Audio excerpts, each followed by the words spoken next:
You know what else runs close to the edge? Your ball hair and face hair. Because today's Bad Anime episode is sponsored by Manscaped. That's right. Use our code BAD20, BAD20 at checkout to get 20% off anything at manscaped.com as well as worldwide shipping. We love that, and you're gonna love this. Here's Cyberpunk. I didn't like the southern drawl I did on that. It's bad. Anime. Bruh. Get in the chrome, Shinji. Hi. I'm John.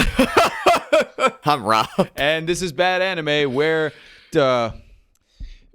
is this anime bad?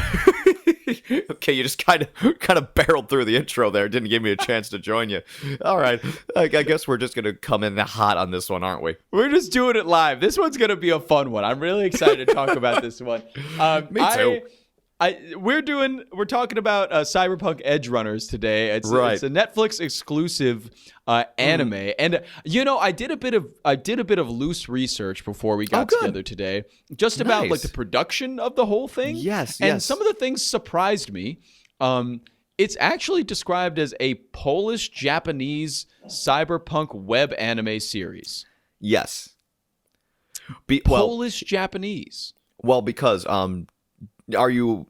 I don't know how deep the research went. Are you aware what this is based on? Yes, of course. Like the video game Cyberpunk 2077. Exactly, which is made by a Polish studio. So, that makes sense. And it was animated by Studio Trigger. Yep, who've done a few things now. They've done Darling in the Franxx, which is what we covered most recently, and out of their catalog. I don't think we've done any other Trigger stuff on the show yet, but I think it's one of the studios we can always go back to because I think so. Trigger has just kind of been, especially with Darling in the Franxx is the big turnaround for Trigger, where everyone started memeing them. It's like, God damn it, guys. I could actually kind of tell it was Studio Trigger, weirdly enough, and I don't know if that's just my nerd brain, but I did. I think you're picking up on similarities now. You know what I mean? I think we just watch enough anime at this point where we're able to discern crossovers. I mean, especially if you put any AIC thing in front of us, we're gonna get it just because. Yeah, we're gonna know. We're gonna know at this point. And how I could tell was from the characters' movements in Cyberpunk. It just weirdly enough, the motion and like how they move and conduct themselves, especially like Lucy, reminded me a lot of like Zero Two. Lucy reminded me of Zero Two in a lot of ways in the beginning. But then, in the beginning, that changed a lot. Thankfully, she got way more interesting as the show went on. Yeah. But let's get into this a little bit. When's the first time you heard about this Netflix show? I was scrolling through Netflix. I was just scrolling through Netflix, and I saw That's how they get you sometimes. And it was just very interesting, because in my head, I'm like... Because I wasn't searching for stuff for the podcast, but, that part of my brain's always, like, reserved, and, like, it'll spark up when I see something. Yeah, and in my head, I'm like... Good man. And I'm like, okay... A Netflix exclusive based on a video game. With video game adaptations reputations for being, not great in terms of, I figured, wow, this could be, it looks kind of cool. It has a lot of stuff I like in it, but it could be shitty. Let me watch the first episode. And then I finished the first episode and I text you. It's like, we're going to have to talk about this. Yeah. Yeah. Because the first episode, wow, got me. Right. They just threw you in there, huh? And it was... They threw you in, but in a way that was succinct enough where I got the world, I got the story. You got everything you needed in that first episode to understand what's going on. And all I thought was, holy fuck. Yeah, because, They didn't exactly have a lot of time to do any of that stuff either, because it was a 10-episode series, which I was shocked about. I guess that's becoming the more Netflix-y thing to do is 10-episode anime, especially with stuff they help produce. You know what I mean? Yeah. So with that, Crybaby, and I'm sure there's going to be more coming down the pike. Oh, yeah, Crybaby. That makes sense. But just seeing this first episode, and we got thrown into this world, which is very uniquely not an anime world, and that shines through in a lot of ways because this was originally a tabletop RPG made by an American dude in like 1988. Wow. So and then which in turn that they base the video game off of.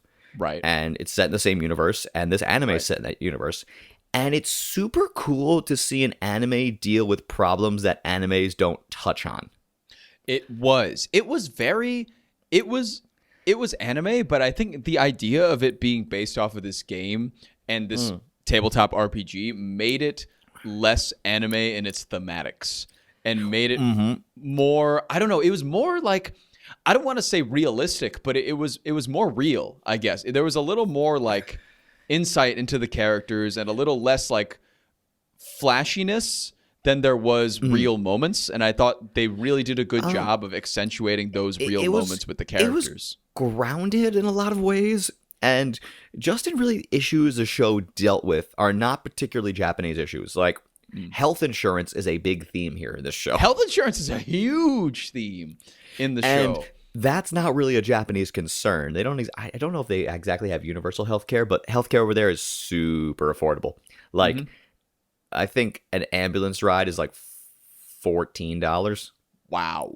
Where in America, that's several $1,000. Multiply that by 10, at exactly. least. It's thousands of dollars getting, Yeah. And, with how fucked up our health insurance system is here, it's just, it's such a different world. And seeing that apply heavily in the first episode where it costs a character their life, that says something. And funny, this is going to sound so stupid. Like, I got reminded of Power Rangers Time Force of all things, because even the police in this world are privatized. Yes, so that's right. And if you're like a member of, if you have like a platinum plan, you get better security. And so basically like the SWAT team and like all the other like higher end of the police were reserved for those who paid for it, which was weird enough kind of a plot thread in Power Rangers Time Force. Really? Yeah, wow. they had this Power Rangers Time Force was anti-capitalism. That's incredible. A little bit, yeah, because they had this group called, because with all like the monster attacks, someone saw an opportunity, so he invented this thing called the Silver Guardians, which are basically a militaristic police force that will arrive and like protect, your shop or what your business or your home or whatever the fuck. And the guy who founded that group was the father of the Red Ranger, but he didn't know he was a Red Ranger, obviously. Whoa. So it was like, the Red Ranger was confronting his father, saying like, so you're saying people can be safe, but only if they can afford it. And I'm like, I watched that when I was like, it would have been 2001. So I was like, oh shit, okay, yeah. So I would have been 7, and I'm just like, wow. And I'm just in my head, I'm like, damn, that's fucked up. Like, I wonder when they're gonna fight. But also just rewatching it years later, I think it was probably with Adam, if I had to guess, who I was rewatching it with. And I'm just like, that's a pretty fucking heavy theme to put in this kid's show. Yeah, in a kid's show about Power Rangers. Wow. Yeah, privatized healthcare and security. Yeah. That's pretty crazy. I do also, I love the idea of creating a communist Power Rangers where every Ranger is a Red Ranger. Because obviously like equal opportunity, like equality, right? And communism, and like everybody, but everybody is also the Red Ranger. So you have that red, but that's just in my dreams and fantasies and what I think about before I go to bed. I didn't think communist Power Rangers would come up in this episode, but I'm so happy to be proven wrong. And now I have the theme for Power Rangers Time Force in my head. Oh, this is a good day. This is a great day. This is starting off strong, and I'm having my first beer ski of the day because we're recording this on a Saturday, so you know how it's gonna go. You know how it's gotta be. And I gotta say, even before we get to the show itself and kind of diving through that, I was, as you said, video game adaptations historically don't go so well. No. Especially, obviously, like there's a big thing there with anime live adaptations or like live action adaptations of anime. But maybe this year, I don't know what it is about this year and last year. I feel like they've been starting to get a little better. The Last of Us has that HBO show now, and it's actually incredible. And I'm happy that video games have been getting that platform and being able to be constructed into the great things that they could be, given the plot and the narrative that they create. Yeah, they're definitely being taken more seriously. So I think writers are definitely given their fair shake right now. That's great. I didn't even think about the Last of Us show. That's a great point in and of itself. Yeah. There's been a lot of strides to make. I mean, I think Amazon is working on a show for like Fallout right now that has an insane budget, and so yeah, these things are picking up. And I think Cyberpunk was a good selection to create an anime. I've never played the game ever. The only thing I've heard about the game, I haven't either because it was notoriously not working at launch. That's exactly what I was going to say. Yeah, it was just crapping out for people and it was glitching everywhere. So I was like, I'm just not going to play it. Also, I don't think I even have anything powerful enough to play it right now because I'm not like Probably a PC gamer, but I also don't have a PS4 or a PS5. So there's really not much in the way of me being able to play this game anyways. You wouldn't be able to know. You need at least a last gen console, which would be the 4 or the Xbox, whatever the hell it was, the last one. Or something. Was it one one? S, Cool. X, one sex. Yeah. Sex. They have sex in the this show. Sex Box 360. Yeah, Xbox boy. 69, baby. Xbox 420, blaze it. The Ripper Doc had a Jamaican accent in this. I don't know. That did. It was really cool. Well, honestly, there was a lot of multiculturalism going on, and that's what I mean. There was. Because I thought it was very interesting. Our main character was a Latin American teen. Yes, I thought David that was really Martinez. cool. David Martinez. His mom is Gloria Martinez.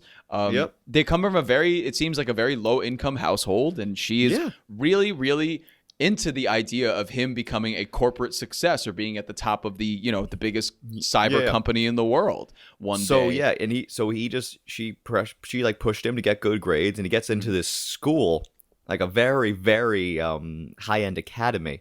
Yeah. And this is where our first conflict comes from, because at this academy you need specialized VR equipment. Mm-hmm. David didn't want to make his mom pay for it, so he brought in his own bootleg thing.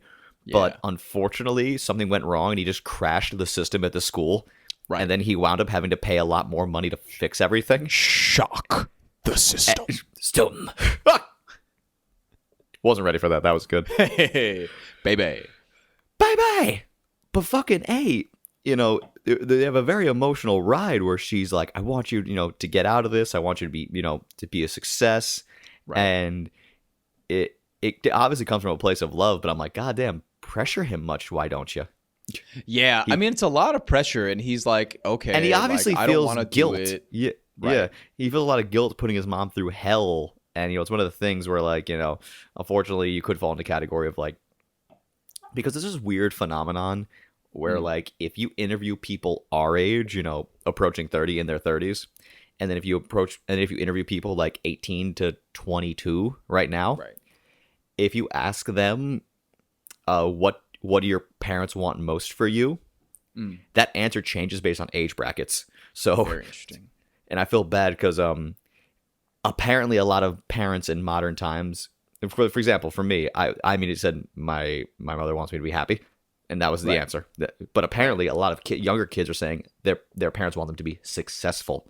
Mm-hmm. So in the back of my head, my conspiracy nut brain's going off. Like, is this kind of a critique on modern parenting based on how David turns out? See, it's honestly a very complex emotion set that we get from David and his mother, because I think that, the ability to relate to that is so, I mean, I feel like everybody can, but it's also such a specific thing that I don't think I've seen tackled too much in media, where a parent wants you to be this successful thing or do something very specific, like be a doctor or be a lawyer. Yes. And, maybe I have seen it a lot now that I'm thinking about it, but just to find it here in like the first 10 minutes of a show was kind of crazy, because, and the kid, like, of course, David, he just wants to be passionate about something or find something that he's good at and do that and be passionate about it, which I think is a weird character trait that he takes with him throughout this entire show, of consistently taking on the dreams of others, but not letting himself have a dream, which is super. Wow, like, I just did not think it was gonna go there. You know what I mean? I really did not either, and I love, because that's a very anime device in a lot of ways, a very classic anime device where people talk about finding their own dream and finding something to be passionate about. Like, I want to be Hokage. Like, I want to be the strongest in the world. David's like, I just want your dream to come true, whatever it is. And that seems to be the going theme. And and there's it's hard to explain, but there was like this weird I watched a great video on this not too long ago, where some where a lot of anime in particular, they have a very sports like approach where they want you to be the best at something. Sure. Which is kind of like the fucking whole shonen thing in a nutshell.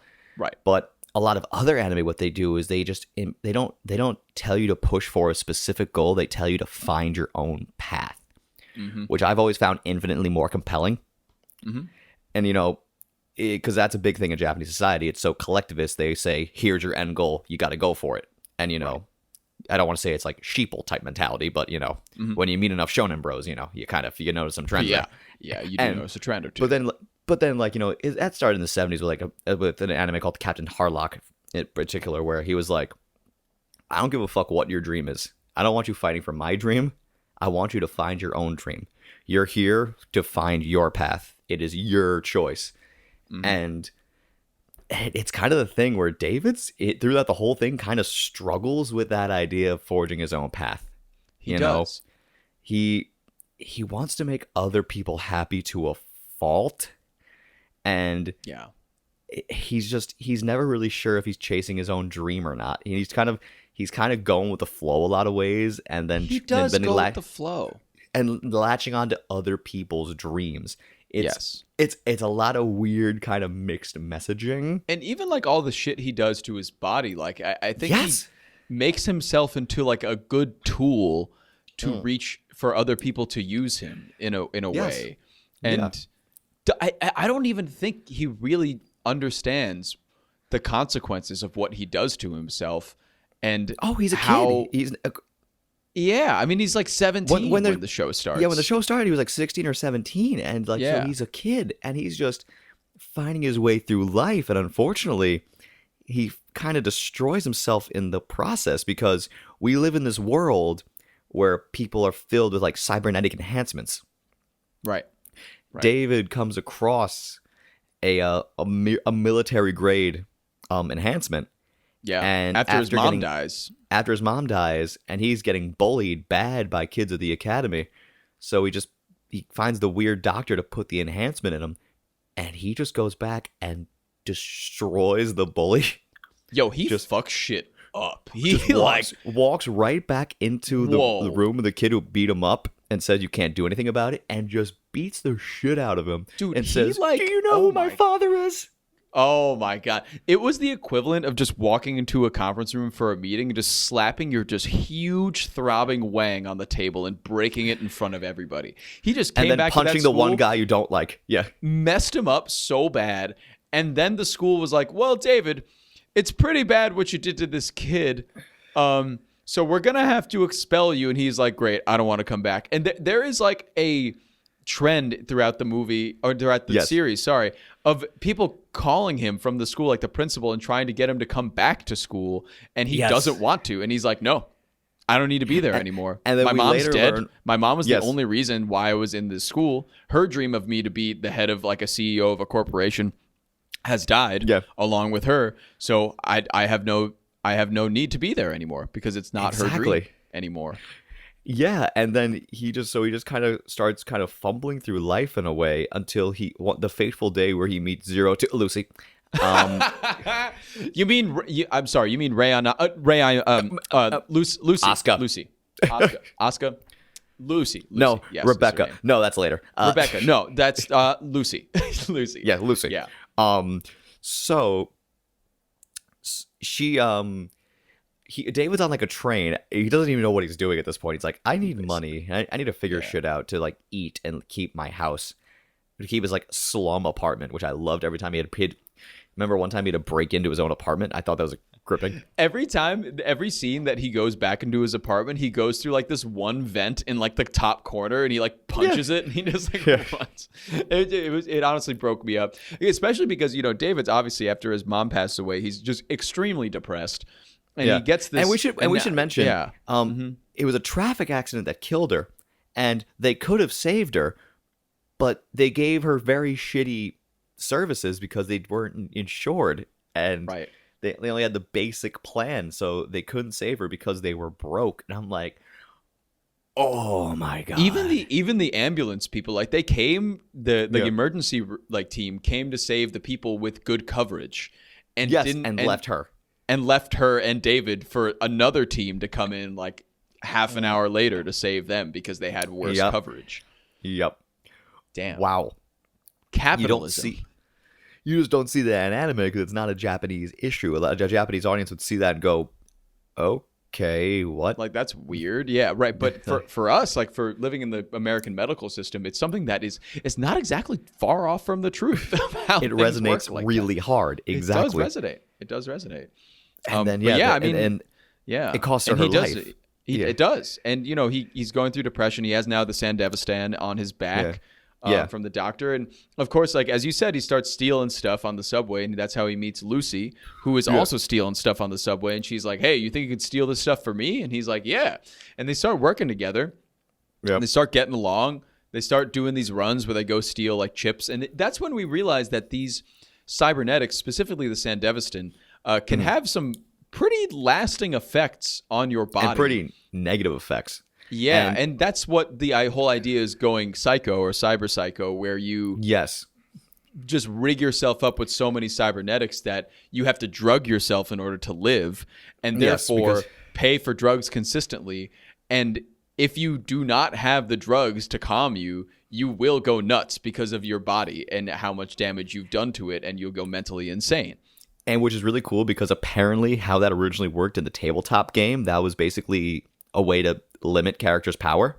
Wow. So what would happen in the game was, the tabletop game, if you went too far and used too many cybernetics, you would go cyber psycho, and you would turn into an NPC for the game master to control.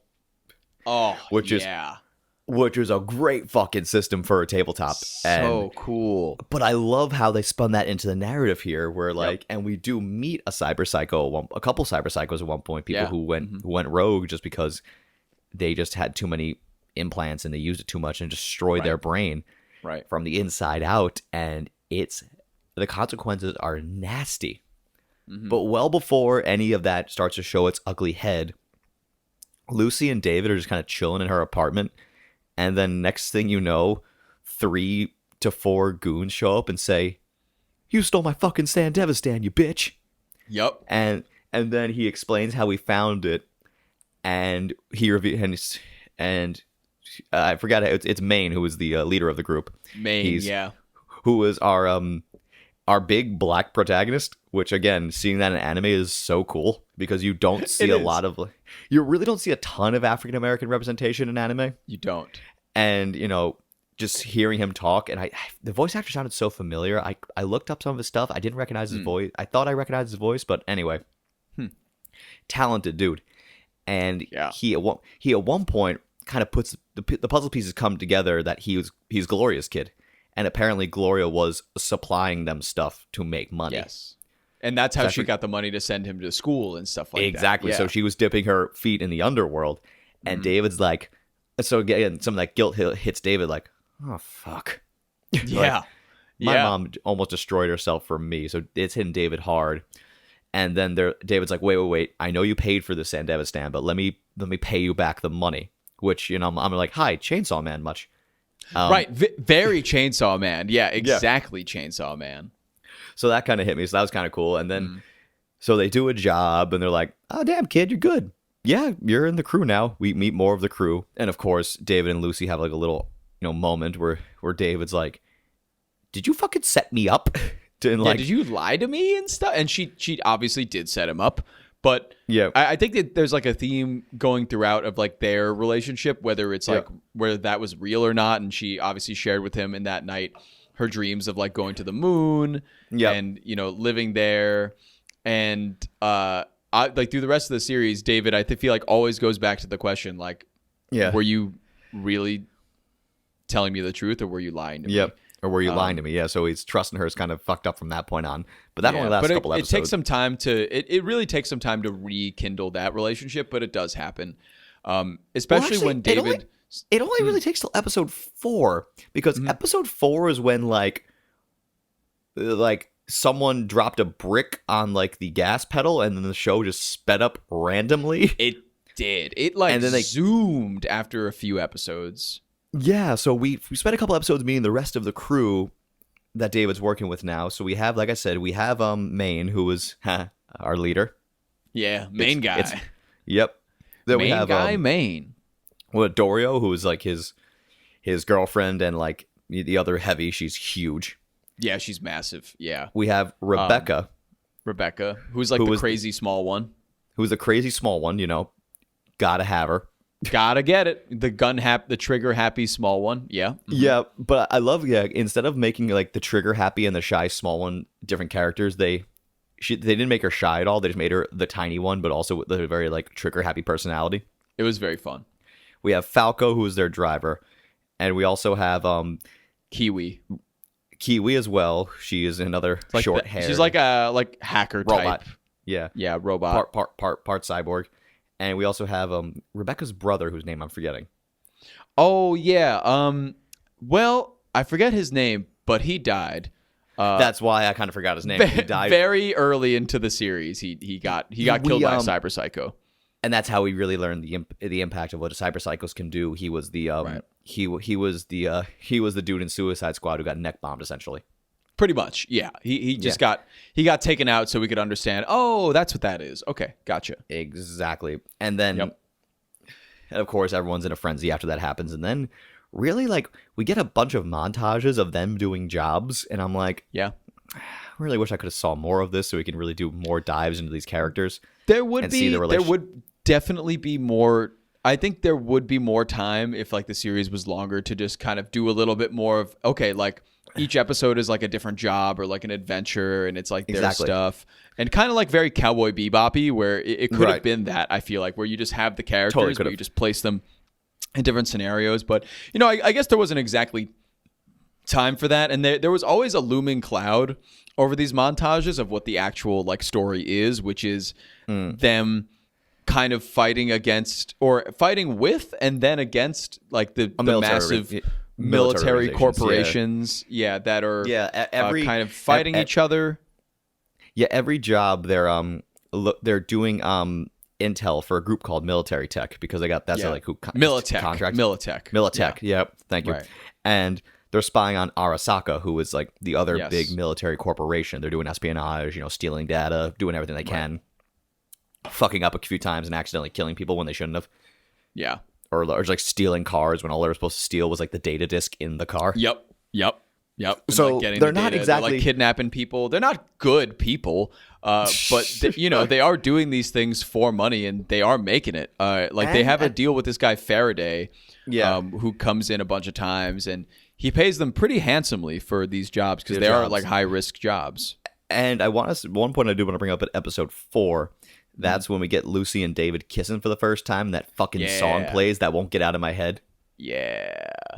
Like that keyboard heavy, sleepy, like almost pop ballad in a lot of ways. It's very pretty. I really liked it. The music was really good in this show. Well, the thing is, the music was super not Japanese, which was very interesting. It was all in English and very clearly made by Western artists, which was another really cool touch to see an anime. Yeah. It was really cool. so many Western influences. We just talked about Vampire Hunter D a little while ago, and D Bloodlust. A lot of things when you mix more Western and more Japanese storytelling elements, it creates some cool results across the board. Storytelling elements, production elements, whatever the fuck. So, episode 4, they kiss, and then of course we as the audience are meant to go, oh! And that's not what I did. I went, oh! So very different, I swear. Also sounds like an Animal Crossing character, so good job. I am a man of many useless traits. It's bad. Listen here, listeners. I know your balls are looking nice, but you know what could use a shape up? Your beard. And breaking news, Manscaped now sells beard products. That's right. They're once again revolutionizing men's grooming with the brand new Beard Hedger Pro Kit. From a beard trim to a fresh shave, the technology behind the Beard Hedger Pro Kit allows you to shape your signature beard look. Now you can finally use Manscaped products to make your drapes match your carpet by going to manscaped.com and using code BAD20, that's BAD20, for 20% off and free shipping. And ain't that great? Now back to the anime. It's bad. But anyways, so they So they're at item now, and I think the very next episode we see Maine starting to be a little fucked up because cyber psychosis started to set in for him. He blacked out Because at one Maine point. is like, oh my fucking god, this guy, like, Yeah. the amount of cybernetics that he is installed into himself is crazy, and David Overwhelming. starts to take after that, because David, I feel like, sees Maine as a father figure, and I think Yes. very similar in a way to a lot of other pieces of media, like, for example, like a Midsommar, where like our main character is familyless. They want like a family, right? They want that camaraderie. They want people that are like a family Yes. to them. Although Maine always prefaces that with, but you can't trust anybody but yourself ever. We will take you in and you are part of our crew, but you need to look out for yourself, number one, which is makes him just such a cool daddy in this entire show. He's just such a daddy, such a father figure. He's great. And he just soups himself up way too much. He seemed more invested in Lucy and David's relationship than David was. He did. Like, he really did. He was asking like, so did you do anything yet? He's like super excited. It's pretty funny. It's very much a go get him sailor type mentality, but it's kind of in that context, it was adorable more than creepy, because in that sentence, it could have easily been creepy, like the older dude asking you if you boned your girlfriend. But in this, it very felt much like a father, uncle, older brother going like, "Did you do the thing? They're like, so did you try it? Did you?" Oh my god, I was about to do way too many jokes on that one, so I'm just gonna move on. Did you cyber pork? Did you use a Sandevistan and show her a good time? Did you run her edge a little bit? Did you edge her? Oh, never understood edging in general. I just don't get. It's a weird thing. It's a let me strange take this task and prolong it for multiple hours. I'm like, right, like, I don't no. need that. Like, I got things to do. I have anime to watch and pizza to eat, and I need to wash my hands at some point. I have to talk about podcasting and then podcast. That's so much to do. It's Saturday. I want to put beer in my mouth. I can't have that. But babe, Maine is going cyber psycho. I need to know how this turns out. It doesn't turn out well. It doesn't turn out well. It does not. Maine. He almost fucking kills Kiwi. He does. He just starts. Oh my god. He just like lays into her. He's just beating the crap out of Kiwi. He beat the crap out of Kiwi, and everyone's like, looks like we're losing him. Yeah. Oh, and because there's only like a certain amount of drugs that you could take. And Maine's like, the amount of drugs that Maine is taking is just insane at this point. And David is so fucking nuts that he's like also getting souped up with more cybernetics, even though he sees Maine flipping out, and he's like, I'm not like that. I'm special. That's the thing. He believes he's special because he's able to handle the Sandevistan better than most. Right. And clearly that's going to his head. Right. And he even talked to Maine at one point. They have a conversation, and I love in this show, it's a great bit of world building where they never refer to a character's death as them dying. They refer to them as flatlining. Yeah, that's right. They flatline. That's just a cool like little bit of world it's building. It's pretty cool. I mean? Yeah. Just using a different verb or noun is just so interesting when you don't have to, but it's compelling stuff. It made me feel engrossed in what they call Night City here. And like, if I knew what verbs and nouns were, it would be even more interesting. If I knew what any of those words meant, I'd agree with you, Rob. But I'm just going to nod and think about Night City and Vampire Hunter D Bloodlust, which we also just talked about. Which that was also called Night City, that you take a rocket to. Wow. Yeah. Weird parallels to the shows. Weird. Yeah. We've been covering lately. Anyway. Anywho. So David actually, and Maine have the conversation where Maine's saying, because David's looking at Maine's like hands. Yeah. And Maine's like, all right, if I flatline, you can have them. Yep. And the scene where Maine is going, like he's about to die, David's like, we're going to get you out of here. We're going to pull through. And Maine's like a bittersweet smile, like, nah, kid, this is the end of my run. You can live. Get out of here. It was like, yeah. It was that one. It hit me. I'm just like, because he really did become a father figure to this kid, and his intentions were good. You can see this even in his dying moments. He's like, "Get out of here, scamp! he knows he's about to die. It's like the old dog finding his resting place in a lot of ways. It's It's heartbreaking. It is. And meanwhile, you have because I think like the situation they were in, like they were getting messed up by Arasaka, and they were in this building, and they were They accidentally fucking kidnap Arasaka, the dude himself, and then they go, "Oops, we killed him." It's like you weren't supposed to do that. And they're getting gunned down by all these security guys and stuff. And Lucy's in the car waiting for David because she's like, David, you have to come meet me right now. We have to go. Because Lucy, this is a part of Lucy's character that she becomes very, very invested in his safety and becomes very, very protective over him. She fell in love with him, of course. But I want to note on the hands thing, there's a bit of a time skip after Maine dies. Yes. And it is either the next scene or the scene after that scene. I think it's the start of the next episode. Yeah, it could be. Where David's at home with Lucy, and you just see David looking at his hands, and you realize that those are Maine's hands. Oh, that was the end of the episode. My bad, yeah. Yeah, so he did take Maine's hands. Yep, I thought you were going to reference the next episode where he was fucking jacked. That too. He was fucking huge in the next doubled in size. In the time skip. Yeah, and now he's leading the crew, and I loved the first job they did. I forgot what they were doing. They had a new kid who was freaking out, but then they won, and the kid was overconfident. It was like, yeah, and they're like, no, don't run too fast, and the kid just trips over a wire and blows up. And there was and David's like, huh, like he's shaken up by it, and Rebecca's like, whatever, he's an idiot. It's like, fucking new kid, Rebecca, you bitch. I love Rebecca. If that wasn't clear. She's great. Her. She's so great. I love they get in the car with Falco, the driver. Yeah. And he's like, how'd the job go? And then Rebecca's like, yeah, it went fine. New kid really fucked up though. He's dead. And then Falco was like, oh well. Yeah. And David's like still mourning him a little bit. He's and Rebecca's like, guys, what are you talking about? One of my favorite lines, I think it was a little before this, one of my favorite lines in the series was from Rebecca. David walked away, and Rebecca yelled something to the effect of, hey, I'm not good at playing this only friends thing, where she's like, hey, clearly I have feelings for you, moron. And David is, fixated on Lucy, so he doesn't really see her in that light. It doesn't really register that much. So that was cute. Really the unrequited love thing. It's one of the moments where the show reminds you it's anime, where it's like waifu number 2, where all the fan fiction we made about her. And you're going to have a bunch of Twitter threads going like, David and Rebecca were better together. Lucy was cold-hearted. It's like... It's definitely going to be that way. And I think there is some interesting development on Lucy's part in the second half because...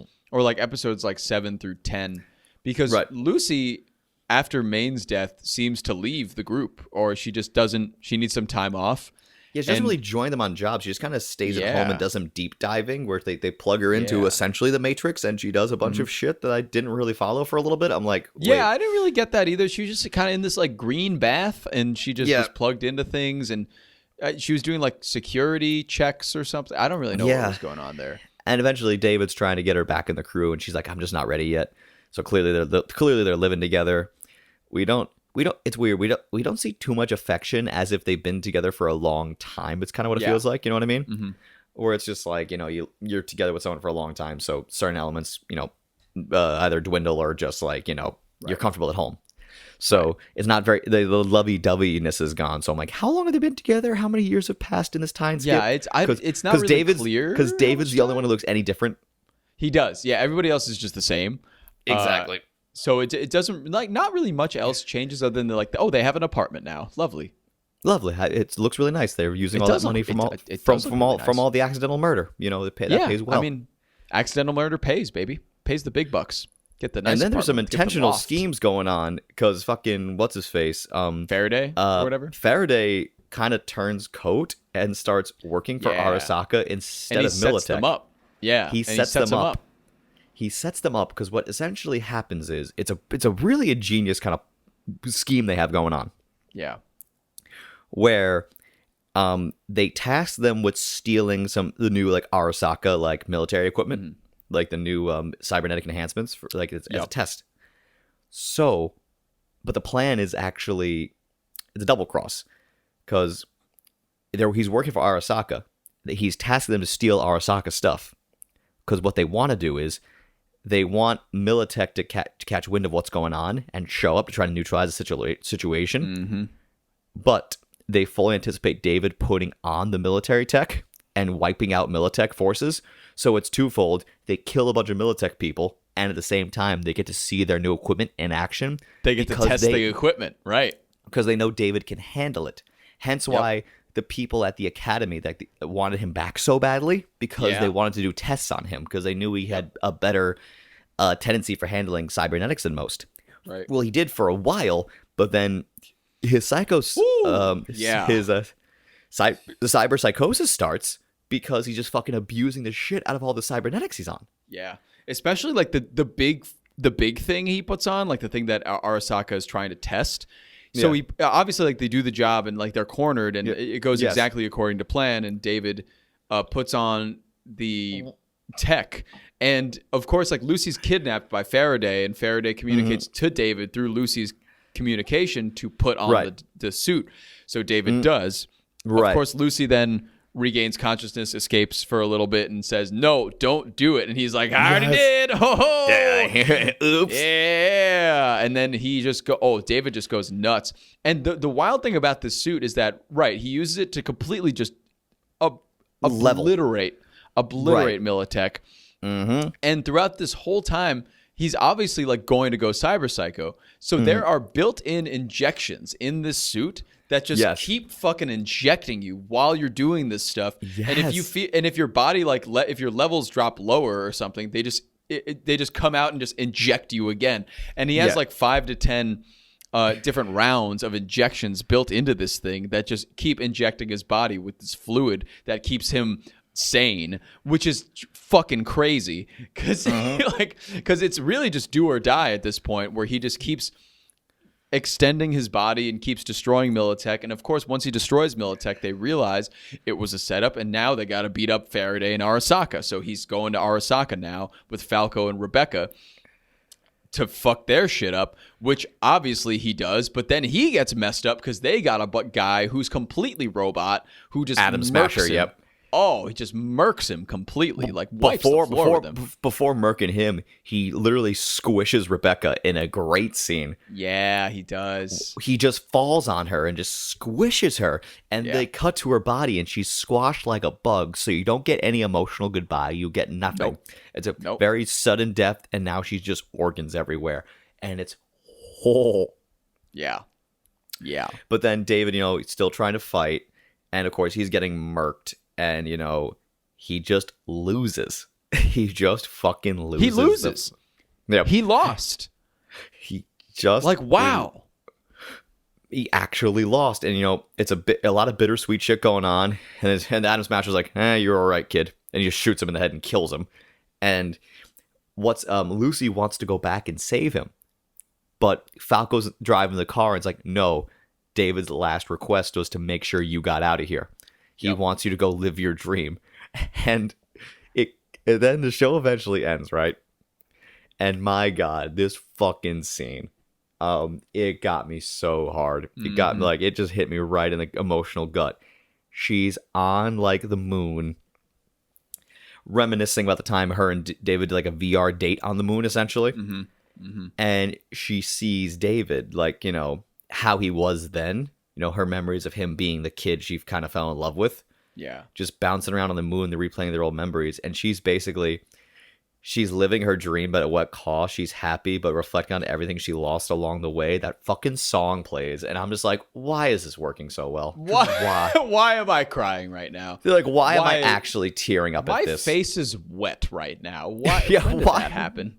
How did this happen to me? How did you do this, Cyberpunk Edgerunners? Yeah. That ending was really good. It really was, because just the whole idea of David working for other people's dreams and not understanding his own, or not having one for himself, and Lucy finally getting to live her dream, but seeing him, it's really just such a bittersweet ending. And David needed to die, obviously. I mean, he was just going to the crazy with cybernetics, and it was going to catch up to him at some point. Yeah. he obviously had to die. Wow. I was so surprised that, that guy Adam Smasher just kicked his ass, just completely destroyed him. That's the thing. I was so taken aback by the way it was done. Like him just losing. No trickery, no way out. Right. He just fucking lost. He just lost. And like that happens, And that just fucking happens sometimes. But Lucy got away. She got a big payday out of it, So she's able to basically retire, live her dream, and not be on the run anymore. But at the same time, it's just like she lost everything. Yeah. So it's a lot to digest. I didn't expect to get this emotionally invested. I really did not. Because after the first episode, my thought almost verbatim was, this is either going to be really good or really bad, depending on how the show goes. Yep. And I was just like, God damn. Yeah. And to get more into what this was for me on an intellectual level, of course, I don't know how my biases work for this one, because there was two things going at play here. Because it felt very similar to a lot of the cyberpunk OVAs that came out in like the 80s and 90s, because this original world was built in that time frame. Yeah, sure. So we got a lot of that going on here, a lot of cyberpunk imagery and ideations, and also just the culture, whatever you want to call it. So I was being reminded of elements of Armitage the Third. I've been reminded of a lot of other kind of like the cyberpunk OVAs that I've seen in my lifetime. Yeah. And so it was cool in a way. It was kind of odd seeing Studio Trigger tackle 80s and 90s OVA hyperviolence and body horror. You know what I mean? Seeing them like animate guts and all that blood and body horror transformation. How'd you feel about that? Because I was like 50-50, I want to say. Like, I can't tell like if I liked it or just thought like, it's diet. You know what I mean? I gotta say, I really, really was surprised how much I liked it. Okay. Because I feel like every time they showed something like that, it was such a tonal shift.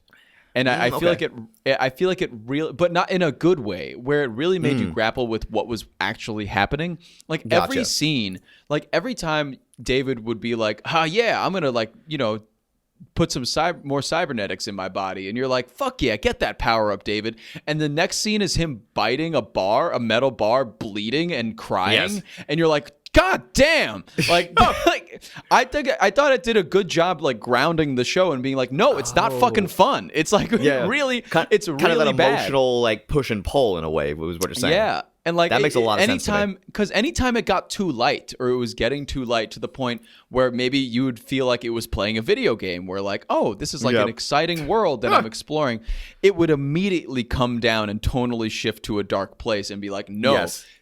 You don't want this. Exactly. You do not want your life to be like this. Just reminding you, like, no, you don't want all these cybernetics in you. You don't want to be a career criminal. Right. You do not want to be like a robo sex bot. Like you want to be a person, right? You want to be a real boy, Pinocchio. That's where I thought the tonal shifts were good for me, and that's where I thought kind of like the gruesomeness and the violent animation worked, because it was so perfectly balanced with like here's a cute moment of them running on the moon, but then also here's blood and everybody dying and David's getting injected with this fluid so that he can survive. But yeah, we're having a good time over here at Cyberpunk on the moon. On the moon. We'll do a little bit of world building. David's going to enjoy his first beer and then get like 14 other cybernetic enhancements. Yeah, it really did have that, because it was like, oh, the innocence of, wow, like, oh, that's adorable. Like David like hasn't had a beer yet, and then, by the way, I have new hands, and I might go insane in 3 episodes. Cool. Yeah, I have a hard time handling carbonated beverages, but I can handle this military grade equipment and wipe out an entire military corporation. Yeah. But beer makes me go, ew. Ew, beer. Ew, beer. That's like you drinking beer. Ew. Wiping out an entire military organization. Yay. Honestly, here's the thing. Sometimes when I meet like the super straight edge people, I kind of get that vibe. And I'm just like, I don't know if I belong here. Yeah, Complete tangent. When we were at that fucking GCW show. Oh my God, that was In Atlantic City, New Jersey. It was like, I was like, Talk wow, about y'all really need to like have something like it's like a cult mentality almost. well, also just like talking about hyperviolence in general. That was real life hyperviolence where we saw people getting. It's it's not much of a hyperbole when I say that guys are getting like nearly dismembered. I mean, oh yeah, no, it's very like close to that. John Moxley and Nick Gage were destroying each other, blood everywhere. More, and that's blood why than I I've think. seen. And that's why I think John Moxley bleeds more now, because he is sober now. Yeah, I honestly think that's why, and I think you need to fill that gap with something, and he fills it with think blood. You need the rush. You think you need something, so he just fucking cuts his head open repeatedly. Yeah, I mean it's pretty Cool. gruesome, but wrestling is cool. You know, I understand a Bud Light's 100 calories or whatever, but like I'd rather do that than a razor blade to the face. That's just probably. me.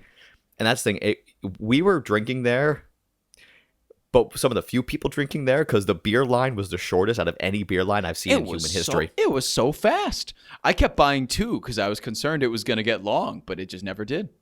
So we never got long, so we just got progressively wasted for no reason. And oh, hey, bud. But no, it was just so goddamn funny. But it was reminding me a lot of this here, where it's just like that tonal whiplash, and sometimes sober people scare me, I guess was the main point I'm trying to. People scare me. People scare me. Yeah, and I don't know. I guess we can get to final thoughts, and I mean, I feel like I could speak for both of us when I mean it's really not bad. I thought that I never did I think that it was going to be horrible, but maybe I thought it was going to be a little surface level, to be honest. Yeah, no, my original fear would that be kind of one note and a little. I don't know. I thought it was going to be a little formulaic. That's what I was really fearing, that it was going to be run of the mill. But it didn't do that at all. Was I disappointed a little bit in some of like the pacing decisions? Yeah, but that's a minor thing. The art style, I don't know how big I am on Trigger. I really do not. Sure. I'm not that sure. Only because this isn't like other anime. This I have something to compare it directly to, since it's invoking a retro style.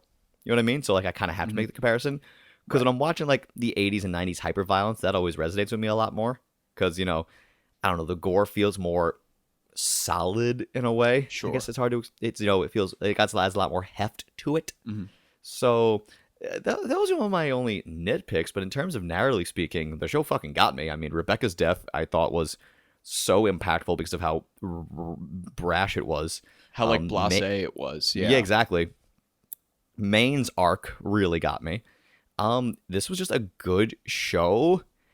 Oops. I really thought, right. It was like an oops. I watched it and I was like, wow, I'm feeling a lot from the course of this show and from the 10 episodes. Like it really, it kind of puts it in a place like, yeah, like this is sick and like this is really cool, but like, man, it's a rough life they live, and it's like it's really two sides of the same coin of like you can have all of these insane things and have all these insane powers, kind of like what you were talking about with like the tabletop RPG, but there is a downside. And I feel like a lot of anime is very good at like, oh yeah, he's better at this now because he's dedicating more time to it and he's doing better. But this one really, really accentuates the, oh yeah, there's always a cost to, no matter what you do, being better at this one thing or being more cyberly enhanced. Like there is a negative detriment. And I love it when media and anime emphasize that sacrifice, if that makes any sense. It really shows the hero's journey is not always a heroic one. Right. David nearly strangled his doctor. He did. Oh, that doctor too. I mean, but like it's funny because everybody in this show is kind of a dick. Like nobody's ever very nice. Like everybody's like, even the doctor betrays him. Oh yeah, Kiwi betrays them near the end. I mean, even the doctor character is like, all right, you're kind of a dick, bro. And then sometimes I'm like, you're funny, but you're kind of a dick. The theme they really hammer home is you can't trust anyone in Night City. And exactly. I mean, the only one I would probably trust is Maine out of the bunch. I mean, probably David's a little too hot-headed. Lucy's a bitch in her own right. Rebecca seems like the type, if she likes you, she's there for you. But if you're not in her circle, she would probably kill you because she's an edgelord. Mm-hmm. Yeah. Edge runner. I misspoke. So yeah, that was essentially Edgerunners. Yeah, I mean that was the whole thing. I really don't. As for the negative points to speak about, I don't have many negatives. I understand a possible gripe about the animation style, but I felt like the animation was great. I actually really enjoyed it, especially the violent scenes I thought were fine. I don't know. I thought it came together very well, and it really impressed me. I think I had a very low bar going in, and it really superseded I think you also it. might like Trigger's art style more than I do. Maybe I do. Maybe I do kind of like the more modern anime look, I guess, as opposed to maybe like 80s and 90s. I can't really say that it's modern. Like Okay. It's not the typical modern aesthetic. It's like, because think about all the other seasonal stuff we're watching. That is way more modern than this. This Right. is Oh, that is like, yeah, geez. That, I mean, and it looks way different. This came out in 2022, so this is right. Right. It's brand spanking new, but I think you like that kind of scratchier style Mm-hmm. so than I do. It doesn't resonate with me as much as I'm noticing. It's fine. You know, That's okay. Yeah, kill a kill and all that kind of stuff, like all the other Trigger stuff. I'm just watching. I'm like, I don't know. It's not bad by any means. I just don't know if it's my personal taste, which is just And a that's note on fine. me as an anime viewer. I will allow you to have taste. I don't know how to respond to that. You're allowed. It's okay. No, No, you can have a taste of D's. No. It's bad. Wow. Oh my God. What a rousing podcast of anime conversation. Am I right, my compares? Am I right, my weebdom? Anywho, yeah, you can send us a message if you want. Did you like this podcast? Did you hate this podcast? Do you want to kill me? Do you want to drench me in Calaxosaur blood and watch me drink it? That's fine. Just send us an email at badanimepod@gmail.com or DM us on our Instagram at badanimepod, all one word. You can also find us on YouTube as Bad Anime, and you could leave a comment on whatever video you want to leave a comment on. We'll read them all anyways. We don't care. I love you. Kiss, kiss. Simple Equations Podcast Network.